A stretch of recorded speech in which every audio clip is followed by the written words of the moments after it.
Section 1. You will hear a conversation between a travel agent and a customer who needs to book a hotel for a group visit. First, you have some time to look at questions 1 to 6.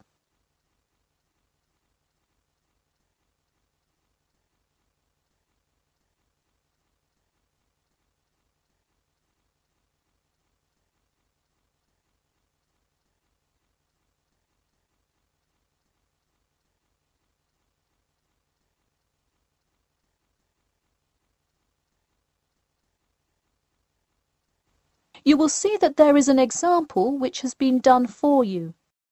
On this occasion only, the conversation relating to this will be played first. Hello, Elite Travel. This is Emily speaking. How may I assist you today? Hi, I have a group visit to plan, and I wonder whether you could help me decide on which hotel to book. I've narrowed it down to either the Winchester, the Royal Hotel, or the Star Hotel.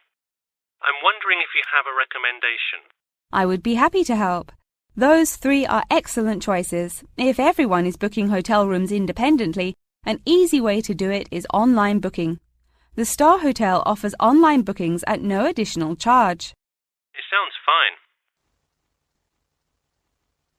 The woman says that the Star Hotel offers online bookings at no additional charge. So, choice B has been written in the space. Now we shall begin. You should answer the questions as you listen, because you will not hear the recording a second time. Listen carefully and answer questions 1 to 6.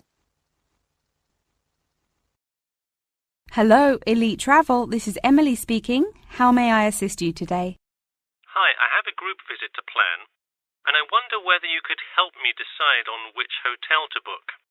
I've narrowed it down to either the Winchester, the Royal Hotel, or the Star Hotel. I'm wondering if you have a recommendation. I would be happy to help. Those 3 are excellent choices. If everyone is booking hotel rooms independently, an easy way to do it is online booking. The Star Hotel offers online bookings at no additional charge. It sounds fine. Yeah, and you can even book the gorgeous sea view rooms if you act quickly. I'll consider that. It would be great since we're mostly first-time visitors to the area to get a nice view of the water. Now, are there handicap-accessible rooms?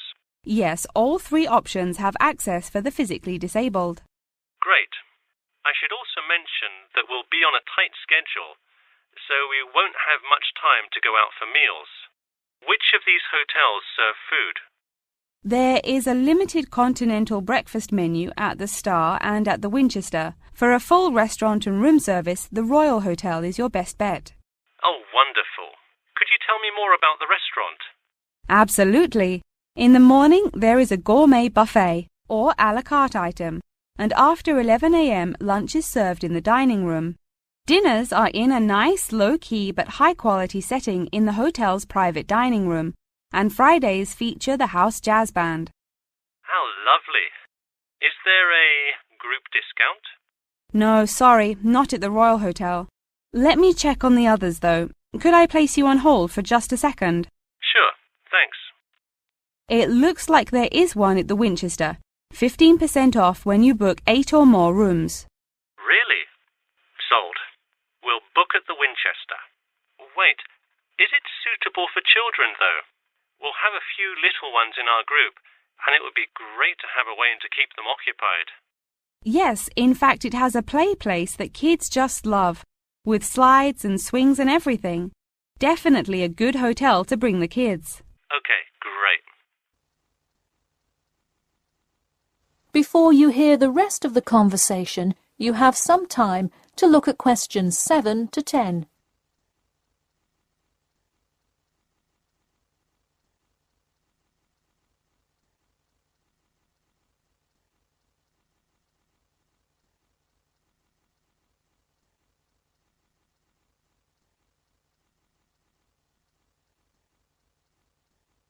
Now listen and answer questions 7 to 10.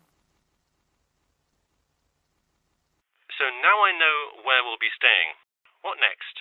Should I go go ahead and book transportation and assign rooms and everything? Well, for now, there are only a few things for you to take care of. We will hold a block of rooms for you as soon as you send a deposit. I recommend booking as soon as possible, so you probably want to send the invitations as soon as you know how many rooms to hold. Oh, right. Okay. I'll send the invitations and put down the deposit. Is there anything else I should take care of? Great! And don't worry about this now, but sometime before you arrive, do let us know if you'll be requiring our transport service to and from the airport. I'll make sure to let you know.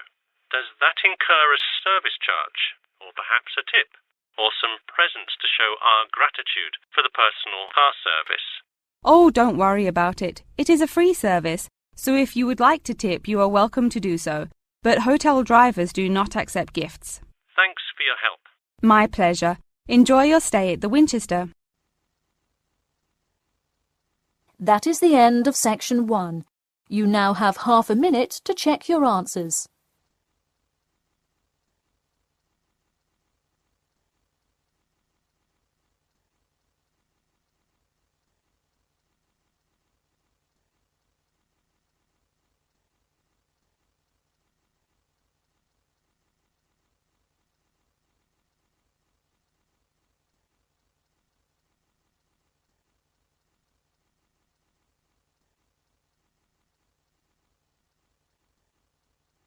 Now turn to section 2.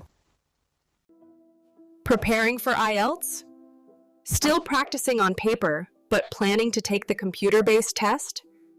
At IELTSOneStopCBT.com, you can practice listening and reading in the exact computer-based format. Experience the timer, the screens, and the tools, just like the real exam. Get used to computer navigation and time management. Improve your speed and accuracy. Practice anywhere, anytime, on your device. Join thousands of students who are practicing smarter, not harder. Visit IELTSOneStopCBT.com. Section 2. You will hear a talk about the 11th Annual Durham County Car Exhibition. First, you have some time to look at questions 11 to 16.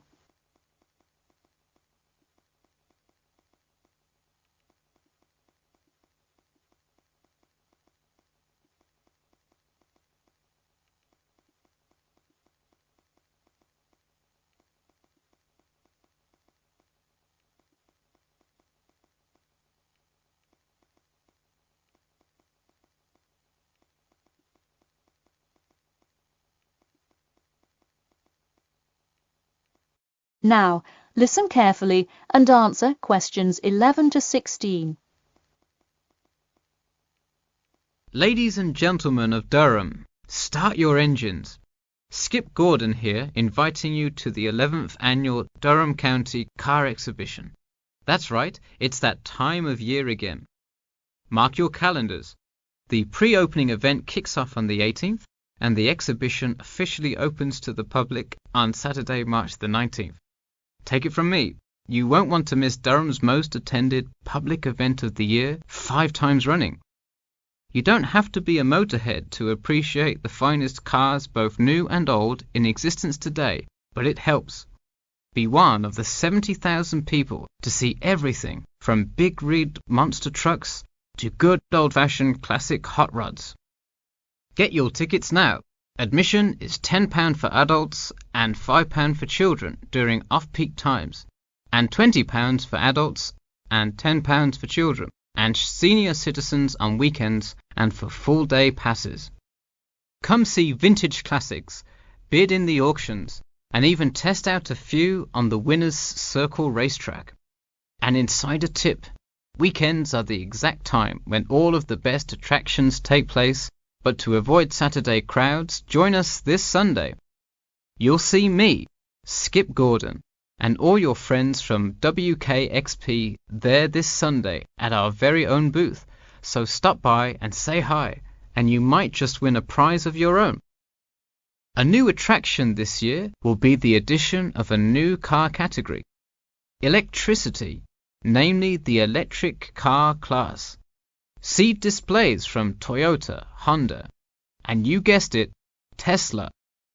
Watch as the first generation of fully electric cars compete on style, ride, and watch the main entertainment as there's going to be a fabulous show of racing car to see who takes home fastest battery-powered car.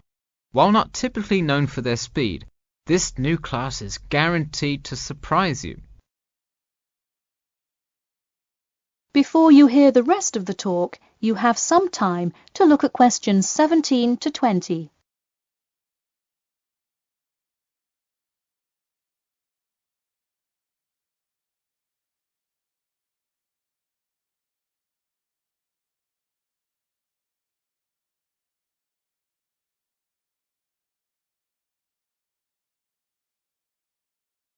Now listen and answer questions 17 to 20. Get tickets before they sell out. Last year's tickets sold out fast, so we upped the attendance this year. That's right, more seats. But don't wait. Act now and save. That's right, if you buy your tickets before this Friday, you'll get 2 for the price of 1. That's right, 2 for the price of 1. And don't worry, kids. Just like last year, there's something specially for you. Wreak havoc on the road with the Kids Crazy Cars ride, and then race around the Tiny Tykes track in your favorite child-sized race car. Meanwhile, Mom and Dad can take a spin in a ride a bit more than their size. We're rolling out a massive dirt track so you can get behind the wheel and test drive something a little more adventurous. Put the pedal to the metal in a 4x4 SUV as you go over bumps and navigate through twists and turns. You'll want to buckle up. You heard it here. Act now to get in on the fun at the Durham County Car Show before it's too late. Come for prizes, good prices, and good old-fashioned family fun. We had a lucky draw for a new car last year, but this year our main event is the Monster Truck Rally, where one lucky fan will win a chance to experience the thrill from behind the wheel, well, next to the wheel, as they ride with legendary driver Smash Tate. Feel the speed firsthand and talk to a living legend in a true, once-in-a-lifetime opportunity. For tickets, go online to www.durhamcountycars.com or call 1-888-CAR-SHOW now. We'll see you there, and always remember to buckle up. That is the end of section 2. You now have half a minute to check your answers.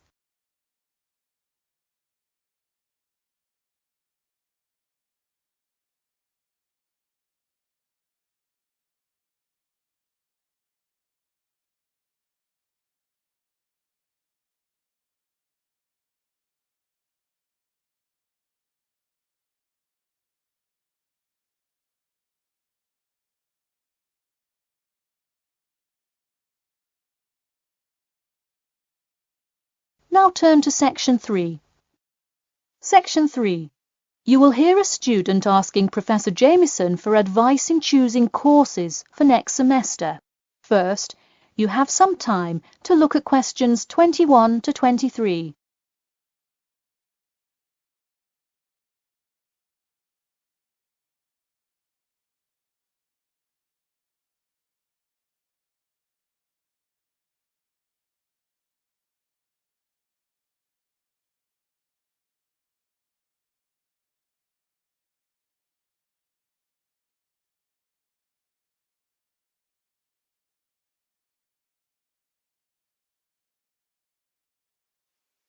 Now, listen carefully and answer questions 21 to 23. Hi, Professor Jameson. I was hoping we could talk this week about choosing courses for next semester. That sounds great. Any idea yet, or what you'd like to take? Well, I was hoping you could kind of tell me. There are so many to choose from. I don't even know where to start. Sure. Well, first things first. Do you know what you will major in? It's important to take courses that are relevant to your career path. Well, I think I want to major in biology. I want to go to medical school, so it seems like it would make sense. I agree.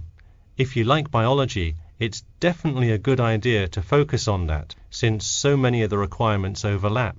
Okay, so I should take a few biology classes then?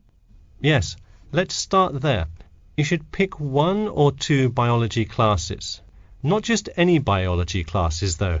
If possible, read online or talk to senior fellows and find out about the structure of the courses. You don't want to end up signing up for 2 classes that require labs in the same semester. You'll spend so much time in the biology department that you won't see the light of day. All right, good idea. I heard labs can be as long as 4 hours. That's true. And another thing, make sure the topic is either relevant to your major or something you're interested in learning about. It sounds obvious, but do not just take a class because you heard it was easy or because it does not require attendance. Of course not, though it would be really nice to have at least one class that's a little bit less rigorous than the ones I'm taking this semester. I barely sleep as it is with all this studying. That may have more to do with your study habits, though I don't disagree that your schedule is really difficult this semester. Before you hear the rest of the talk, you have some time to look at questions 24 to 30.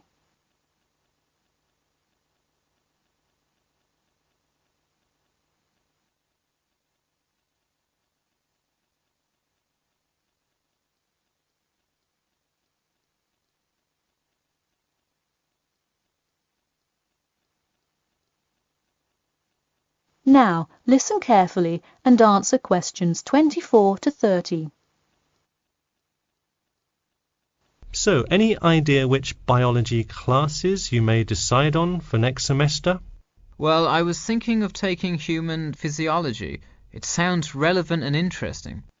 I think it is an interesting class, but I would recommend against it. You're already in human anatomy, which also covers physiology, so it would be repetitive and probably not the best use of your time.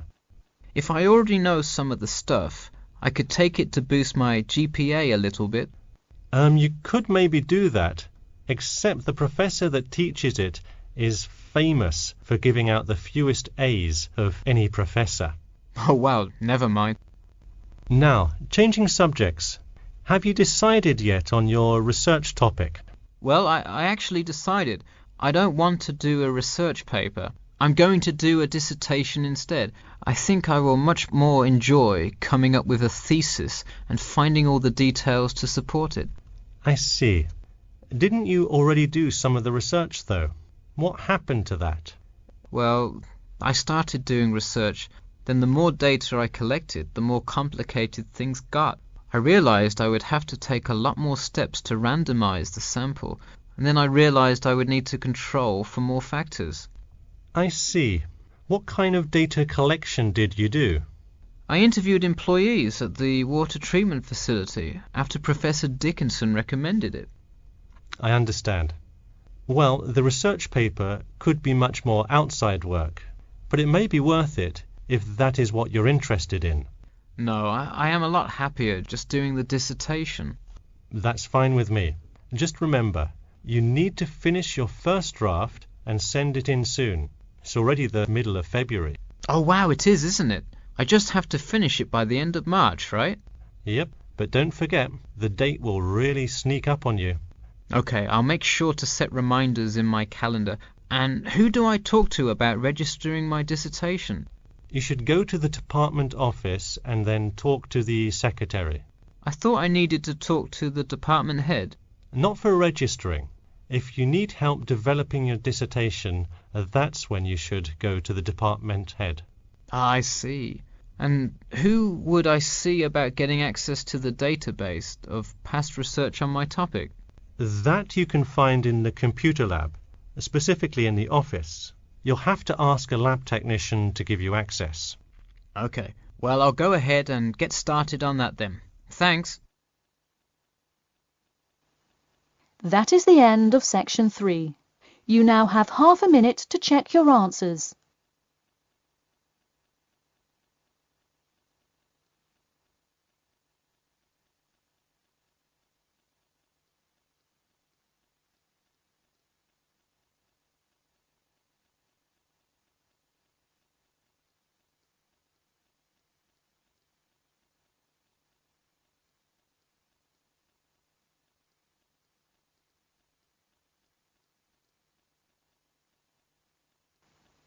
Now turn to Section 4. Section 4. You will hear part of a lecture about the role of sleep in humans and animals. First, you have some time to look at questions 31 to 40.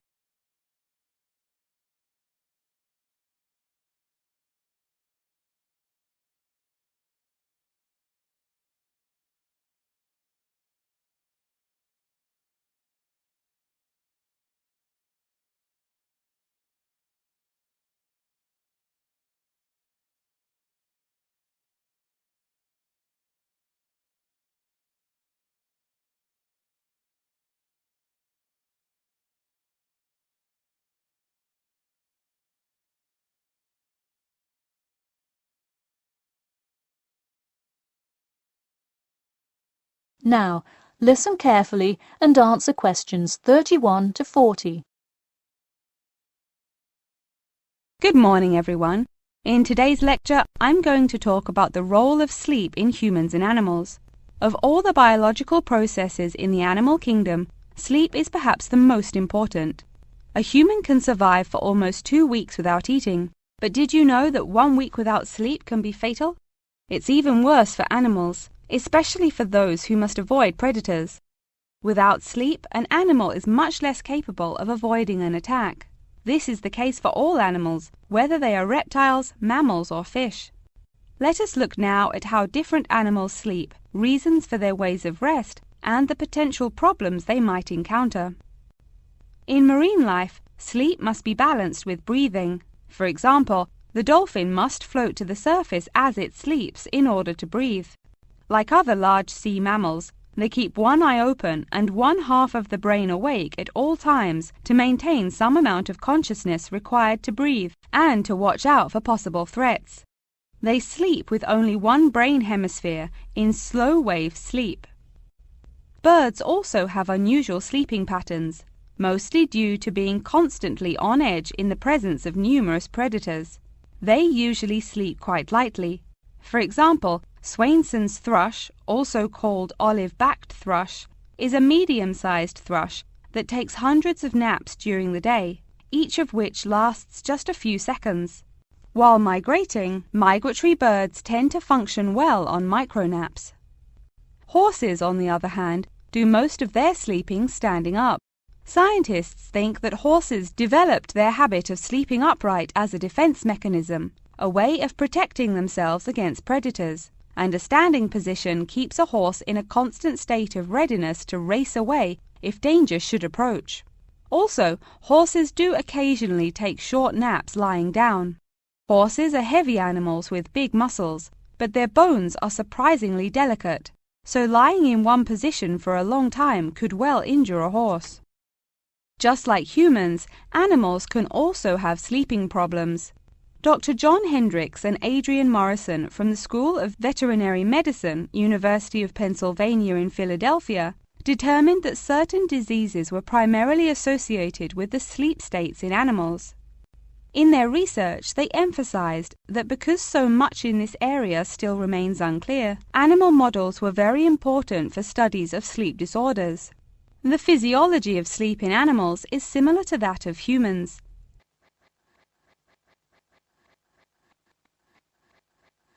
But why do we humans sleep? Researchers and scientists believe it helps us organize our memories of the day, that sleep acts as a kind of filing system for the brain. Without it, our thoughts become disorderly and confused, which leads to increased likelihood of accidents and a tendency to say and do bizarre things. Researchers also believe that sleep plays a key role in learning. We sleep so that the brain can integrate new knowledge and form new associations. Because of the similar sleeping pattern to that of humans, rats are often studied in order to increase our knowledge of human physiology.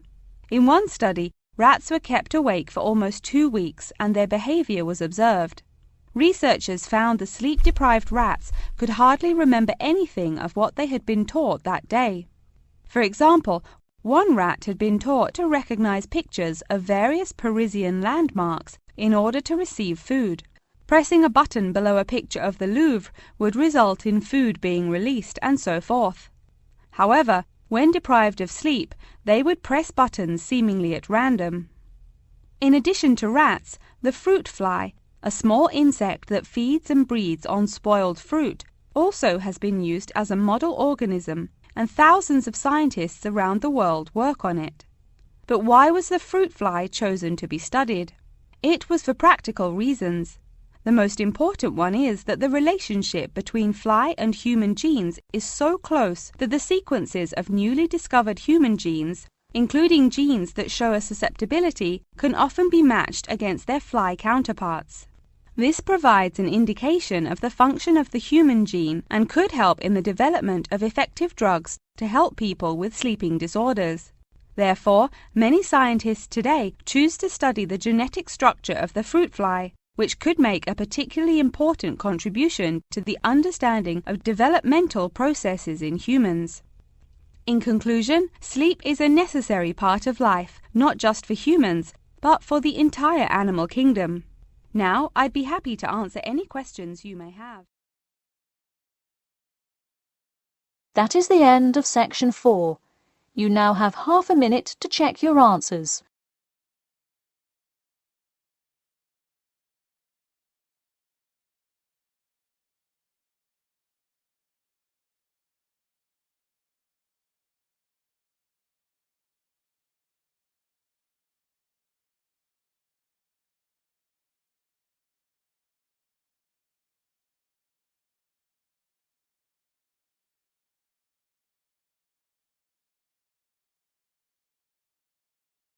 That is the end of the listening test.